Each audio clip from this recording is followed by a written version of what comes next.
Welcome back to Motivation and Motion Season 5, the finale. The adventure that we went on this past season of Motivation and Motion was one for the books, was one that's going to allow us to watch episode 1 all the way to episode 24 and to get a good understanding of how we should be moving in our life, how we can allow mindset to change our whole entire future. Our destiny awaits, and if we can figure out what type of adventures lies ahead of us, then we can become the true heroes of our story. And at this moment, even though this is a finality, we are still young in the sense of mindset. We are still young in the sense of who we are supposed to be. We are young heroes in the making. We are still leveling up and we're still trying to figure out what we need in order to conquer our conquest. What type of things do we need to defeat the demons in our life, and what type of mindset do we need to defeat the limits that were given to us from society. And we must continue to push forward and keep on being adventurous and keep on learning and keep on understanding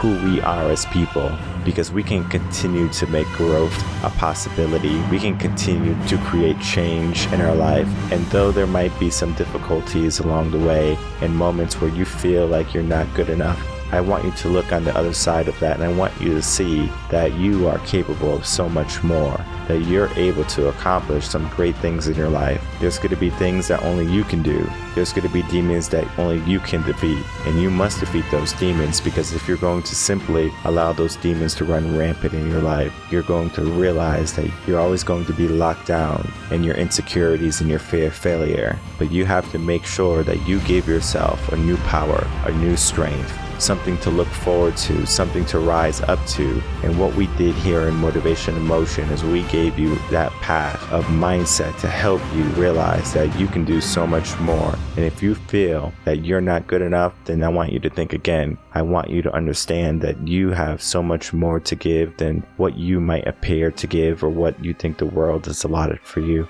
And I'm going to be here every single step of the way, whether you get coaching or whether you just continue to listen to Motivation and Motion, listening to coaching in session, listening for that opportunity to create change, lasting change. And regardless of the journeys that we have went on these past 5 seasons, it's going to continue to be a journey, because in life is a journey. We're going to have ups, we're going to have downs, and we're going to have twists and turns along the way. But if we can remain steadfast and forward in our way to reach our goals and our destinations in life, we're going to see that the destinations that we give ourselves are never permanent. So we're going to keep on pushing to the next goal and get the next result, and we're going to keep repeating the process until we finally get to the end. Motivation might be temporary, but it's always moving.